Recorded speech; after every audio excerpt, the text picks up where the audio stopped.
منصور دوانقی نے رات کا وقت تھا، امام جعفر صادق کے گھر کو آگ لگوا دی.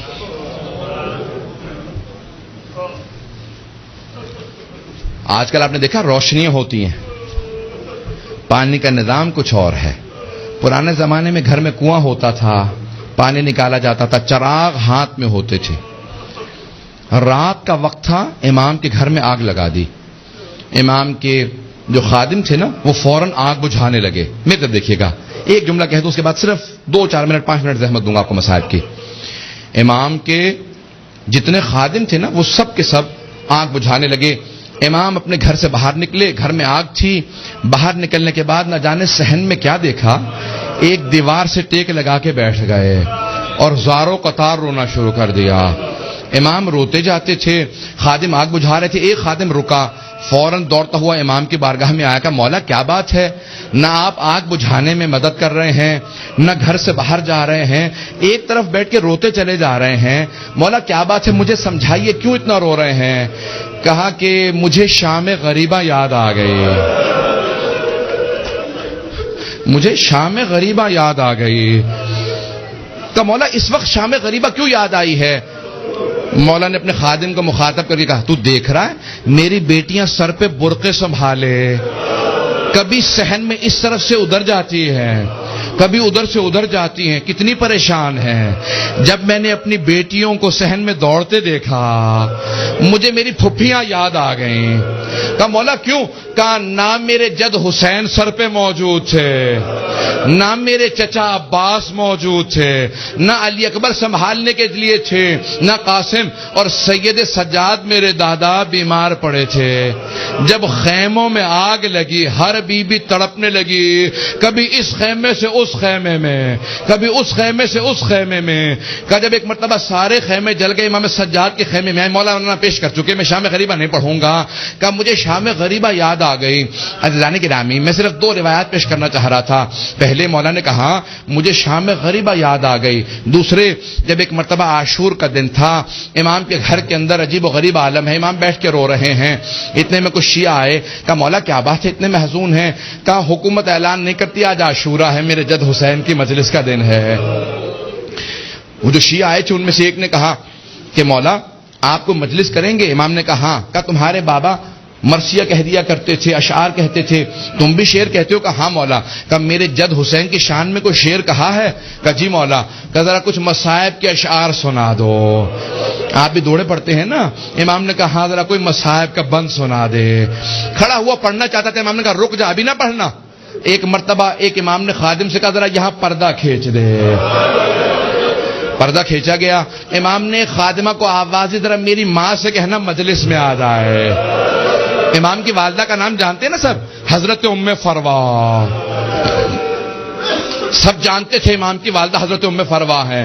امام نے خادمہ کو آواز میری ماں سے کہہ دے میرے جد کی مجلس ہو رہی ہے، مجلس میں آ جائیں. میری بیٹیوں کو آواز دے دو، میری بہنوں کو بلا دو. سب پردے کے پیچھے آ کے بیٹھ گئے. امام نے کہا اب مصائب شروع کر دے. اس نے مصائب پڑھنا شروع کیا. جب مصائب پڑھ رہا تھا، روایت کے الفاظ میں نے خود پڑھی ہے، مستند روایت ہے، بڑے بڑے علماء فقہا سے سنی ہے. مصائب پڑھتے پڑھتے ایک مرتبہ اس نے آواز سنی کہ امام کی والدہ کے بین کی آواز آ رہی ہے. حضرت ام فروا بین کرنے لگی، ہائے میرا جد مارا گیا، ہائے حسین مارا گیا. بین کرنے لگی. اب امام صادق سے برداشت نہیں ہو رہا تھا، آنسو بہ رہے تھے، ریش تر تھی. امام نے امامہ اتار رکھا تھا، تڑپ رہے تھے. وہ جو مصائب پڑھ رہا تھا نا وہ امام کی والدہ کے خاندان سے تھا. اس نے مخاطب ہو کے کہا اے ام فروا اگر آپ زیادہ روئیں گی نا تو آپ کا بیٹا جعفر الصادق آپ کو دلاسا دینے آئے گا، آپ کو سینے سے لگائے گا، آپ کے آنسوؤں کو صاف کرے گا، آپ کی چادر کو سنبھال کے رکھے گا. لیکن اے ام فروا آپ کی پھپھیاں جب میدان کربلا میں رو رہی تھی، کبھی شمر تازیانہ مارتا تھا، کبھی خولی تازیانے مارتا تھا، بس بھائی اجرکم اللہ میں تمام کر دیتا. ایک مرتبہ روایت کے الفاظ یہ ہیں، سارے مدینے والے امام صادق کے دروازے پہ جمع ہو گئے، نہ جانے کیا ہو گیا، اس بلند آواز سے سب رو رہے ہیں. سب دروازے پہ آ گئے. امام نے دروازے کی طرف اشارہ کیا. امام نے کہا الباب الباب، دروازہ بند کر دو، دروازہ بند کر دو. پوچھا مولا کیا بات ہے؟ کہا میرا چھوٹا سا بیٹا بے ہوش ہو گیا. کسی نے پوچھا یہ کون سا بیٹا؟ کہا موسیٰ کاظم. امام موسیٰ کاظم بھی برداشت نہیں کرتے تھے میری پھپھیوں کے مصائب اس طرح سے بیان کیے جائیں. رونے کے اوپر پابندی تھی. اجرکم اللہ. بس بھائی میں نے تمام کر دیا. ایک روایت کے چند جملے پیش کروں گا. آج کس کو پرسہ دیں گے؟ آپ نے امام صادق کی مجلس رکھی ہے نا، دو اماموں کو پرسہ دیں گے. ایک 12ویں امام علیہ السلام کو پرسہ دیں گے، اور ایک اس امام کو پرسہ دیں گے جس کا جنازہ پل بغداد پہ پڑا رہا. امام زمانہ کہتے ہیں میرا سلام و میرے جد موسیٰ کاظم پہ، کہ جس کا جنازہ اٹھانے کے لیے 4 مزدوروں کو پیسے دیے گئے. 4 مزدوروں نے پیسے لیے، جنازہ اٹھایا. کہا 5واں ان کے سامنے چلتا جاتا تھا اور نعرہ لگاتا جاتا تھا ماتا امام الرفضہ، رافضیوں کا امام مر گیا. کہا جب پل بغداد میں دھوپ میں لاشا پڑا تھا امام رضا پہنچے. کہا ہٹ جاؤ میرے غریب بابا کے لاشے پہ، میں مدینے سے آیا ہوں. آج ذرا مل کے کہیں گے اے مولا آپ کو پرسہ دینے آئے. کس کا؟ صادق آل محمد آپ کے بابا کا. پیش کروں؟ آخری جملے سن لیجئے. بس بھئی منصور دوانقی ملعون نے امام کو زہر بھجوایا. کیسے دلوایا؟ جب ایک مرتبہ سادات حسنی کو گرفتار کرنے لگے، 60 سے زیادہ ایک مرتبہ سادات کو گرفتار کیا. امام کے کان میں آواز پڑی. محلہ بنی ہاشم اکٹھے تھا نا، سارے بنی ہاشم اکٹھے رہتے تھے. امام کے کانوں میں آواز گئی. کہا ارے ان سادات حسنی پہ اتنے پہلے ظلم ہو چکے ہیں، دوبارہ انہیں قید کیوں کیا جا رہا ہے؟ امام اپنے گھر سے باہر نکلے. سر پہ امامہ نہیں تھا، پاؤں میں نالین نہیں تھے. بڑی تیزی سے آگے بڑھتے ہوئے امام نے روکنا شروع کیا. کہا رک جاؤ. سب کے ہاتھوں میں زنجیریں تھی، پاؤں میں بیڑیاں. بنی عباس کی فوج تھی، سب کو دستگیر کر کے گرفتار کر کے لے جا رہی تھی. امام نے کہا رک جاؤ، امام حسن مجتبیٰ کی نسل پہ بڑے ظلم ہوئے ہیں. ایک مرتبہ کسی ملعون نے ایک تازیانہ اٹھایا. تازیانہ اٹھانا تھا، امام کی پشت پہ تازیانہ مارا. امام کا کرتا چاک کیا اور دوبارہ 2-3 تازیانے مارے. امام زمین پہ آئے. اس وقت امام بزرگ تھے. بس میں اس سے زیادہ نہیں پڑھ سکتا. امام نے پلٹ کے ایک مرتبہ ایک جملہ کہا کہ ہم نہیں چاہتے ہمارے جد کے حرم میں خون بہایا جائے، اس لیے ہم اپنے شیعوں کو جنگ کی اجازت نہیں دیتے. تم اس بات کا ناجائز فائدہ اٹھاتے ہو. ایک مرتبہ کسی نے کسی تازیانے کے اندر زہر ملایا. بس امام کا جو زخم تھا اسی زخم کے اوپر تازیانہ لگا. امام نے آواز دی مجھے میرے گھر واپس لے جاؤ. ایک مرتبہ سارے بیٹوں نے اٹھایا، امام کو گھر لے گئے. اب میرے تو دیکھیے گا میں آخری جملہ پیش کر رہا ہوں. میں نے مصائب تمام کر دیا. مولا آپ کے بیٹے آپ کو اٹھا کے گھر لے آئے.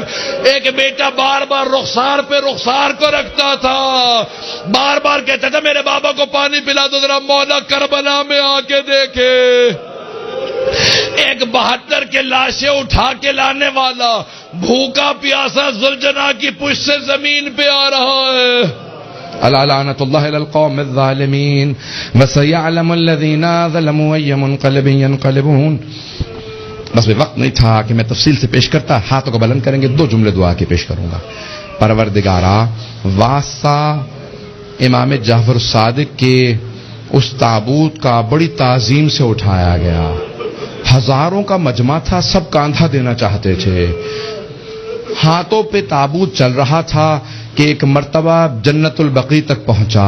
امام موسیٰ کاظم علیہ السلام نے بڑی تعظیم سے شان و شوکت سے کہا ہٹ جاؤ، میرے دادا کے پہلو میں میرے بابا کی قبر کو تیار کرنا. بڑی تعظیم سے قبر مطہر میں اتارا گیا. میرا دل کہتا ہے کہ امام صادق بہت رو کے کہتے ہوں گے اے میرے بیٹے موسیٰ کاظم، آج بڑی تعظیم سے مجھے تو دفنا دیا، لیکن میری نگاہوں میں آج بھی میرے جد حسین کا لاشا ہے کہ میرے دادا سید سجاد لاشے کے ٹکڑوں کو کیسے جمع کر رہے تھے. پروردگارا سید الشہداء کی عظمتوں کا واسطہ، امام صادق کی عظمتوں کا واسطہ دنیا میں امام زمانہ کا ظہور میں تعجیل فرما، ظلم کا خاتمہ فرما، داعش کو طالبان کو غارت فرما، آل سعود کو آل یہود کو غارت فرما، مومنین کی حفاظت فرما. ربنا تقبل منا انك انت السميع العليم بحق محمد وآله الطيبين الطاهرين المعصومين. ماتم حسین.